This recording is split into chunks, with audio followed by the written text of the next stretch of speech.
আরে রাজন সাহেব, দেখি টঙের দোকানে বসে চা বিক্রি করতেছিস, এটাই আমার দেখার বাকি ছিল। আরে জিহাদ, তুই এসব কি বলছিস? তুই যেটা ভাবছিস আসলে ব্যাপারটা সেরকম না। আমি একজন বিজনেসম্যান। তোর কথা শুনে আমি না হেসে আর পারলাম না। এটাকে বিজনেস বলে না, এটাকে হকারি বলে, হকারি। আরে হকারি মানে? তুই এসব কি বলতেছিস? হকারি মানে বুঝতে পারতেছিস না? তোদের মতো রাস্তার পাশে যারা টঙের দোকানে বসে চা বিক্রি করে, দিন শেষে যারা 3 থেকে 400 টাকা ইনকাম করে, তাদেরকেই হকার বলে।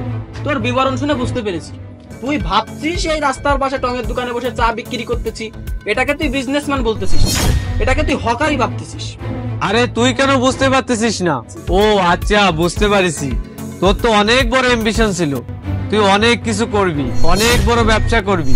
এখন তো তুই কোনো কিছুই করতে পারতেছিস না, রাস্তার পাশে দাঁড়িয়ে হকারি করতেছিস। এই জন্যই তুই কোনো কিছু মেনে নিতে পারতেছিস না। আরে এইসব কথা বাদ দে, তুই নিজেকে দেখ আর আমাকে দেখ। তুই আজ কোথায় দাঁড়িয়ে আছিস? সামান্য রাস্তার পাশে দাঁড়িয়ে টঙের দোকানে চা বিক্রি করতেছিস। আমার কথা শুনলে তো তুই মাথা ঘুরে পড়ে যাবি। আমি বিশাল বড় একটা মাল্টিন্যাশনাল কোম্পানিতে জব করি, মান্থলি স্যালারি 1 লক্ষ টাকা। 1 লক্ষ টাকা তুই কোনদিন চোখে দেখেছিস? কি বলিস তুই? 1 লক্ষ টাকা? কি রে, আমার 1 লক্ষ টাকার কথা শুনে তুই অনেক বড় শখ খেয়েছিস, তাই না? শখ খাওয়ারই কথা। সামান্য একটা টোলের দোকানে চা বিক্রি করে হয়তো 300-400 টাকা ইনকাম করিস। আমার 1 লক্ষ টাকার কথা শুনে তুই হয়তো ভিতরে ভিতরে অনেক জ্বলছিস, তাই না? আরে তুই এসব কি বলছিস? তুই একটা কোম্পানিতে জব করতেই পারিস, তোর বেতন 1 লক্ষ টাকা হতেই পারে, এতে আমার গা জ্বলার কি আছে? আরে বাবা, এই পাগলে কিভাবে বুঝাবো? পড়ছে হকারি আর বলছে ব্যবসা করতেছি। আমি বুঝতে পারছি আমার 1 লক্ষ টাকার কথা শুনে তুই পাগল হয়ে গেছিস। যাই হোক, এইসব কথা বাদ দে। আচ্ছা, এইসব কথা বাদ দে। ওইখানে যে মামা দেখা যাচ্ছে, আমার 2 প্যাকেট মামা দে, আর 2 প্যাকেট বিস্কুট দে। হাজার হলেও তুই আমার ছোটবেলার বন্ধু। তুই মানুষকে তো বলতে পারবি যে তোর কোটিপতি বন্ধু তোর দোকানে এসে বেচা কিনা করেছে।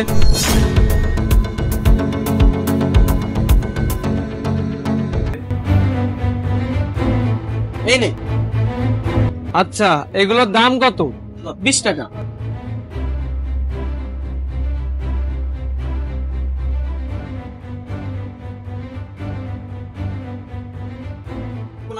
ধর, এই জায়গাতে 20 টাকা রেখে দে, আর 980 টাকা তোর টিপস। আমি তো লক্ষ লক্ষ টাকা ইনকাম করি, আর তুই মাত্র 200-300 টাকা ইনকাম করিস। এটা আমি তোকে টিপস হিসাবেই দিয়ে দিলাম। স্যার, আপনি এটা কি করলেন? আমি এসে সাহেবকে খাবারগুলো দিতাম।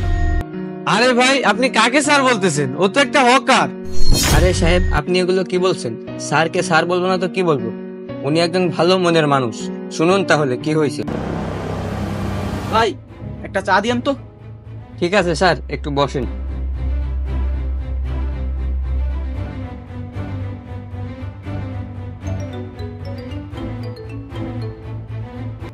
হ্যালো, কি বলতেছো এগুলো? আমি আসতেছি। আরে ভাই, কি ব্যাপার? কোনো সমস্যা হয়েছে নাকি? আসলে স্যার, আমার বাসা থেকে ফোন দিয়েছিল, বাচ্চাটা খুব অসুস্থ। এখন যে কিভাবে দোকানটা বন্ধ করি, দোকান বন্ধ করে যেতে যেতে অনেক দেরি হয়ে যাবে। আচ্ছা ঠিক আছে ভাই, আপনি যান, আমি দেখতেছি। আরে স্যার, আপনি এগুলো কি বলছেন? আপনাকে আমি চিনি, আপনি অনেক বড় কোম্পানির মালিক। তাছাড়া আপনি একজন অনেক বড় কোটিপতি, আপনার কাছে কিভাবে দোকান রেখে যাবে? আরে ভাই, আপনি যান তো। আপনার তো এখন অনেক বিপদ, বিপদের সময় এত কথা চিন্তা করতে হয় না। আপনি যান, আমি দেখতেছি। কি সাহেব, এবার তাহলে বুঝতে পেরেছেন? তার মানে ভাই, এই দোকানটা ওর না? জি স্যার, দোকানটা স্যারের না, দোকানটা আমারই। স্যার একজন অনেক বড় ভালো মনের মানুষ। স্যার আমার অনেক উপকার করেছেন, স্যার আপনাকে অনেক ধন্যবাদ। আরে এত ধন্যবাদ দিতে হবে না। বাই দা ওয়ে, আপনার ছেলের এখন কি অবস্থা? আলহামদুলিল্লাহ স্যার, আগের থেকে একটু ভালো আছে। ছোট মানুষ তো, তাই পড়ে গিয়ে পায়ে একটু ব্যথা পাইছে।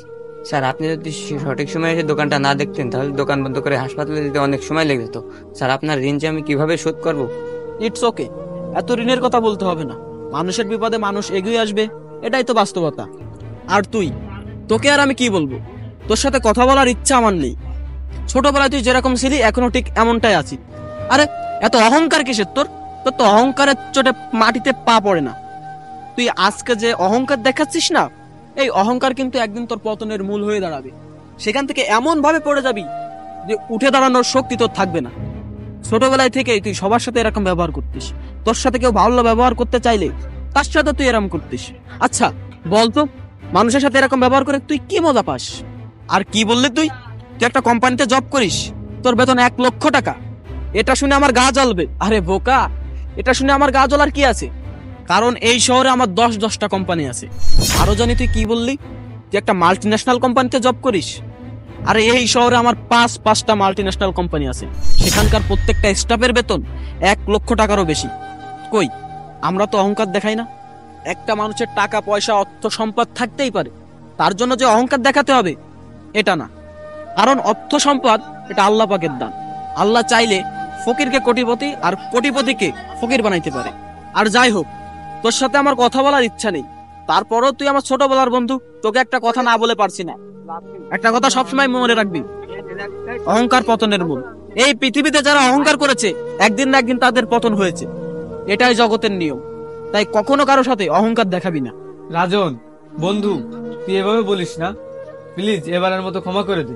তুই আমার কাছে ক্ষমা চাইবি না, কারণ আমি অহংকারীকে ক্ষমা করতে পারবো না।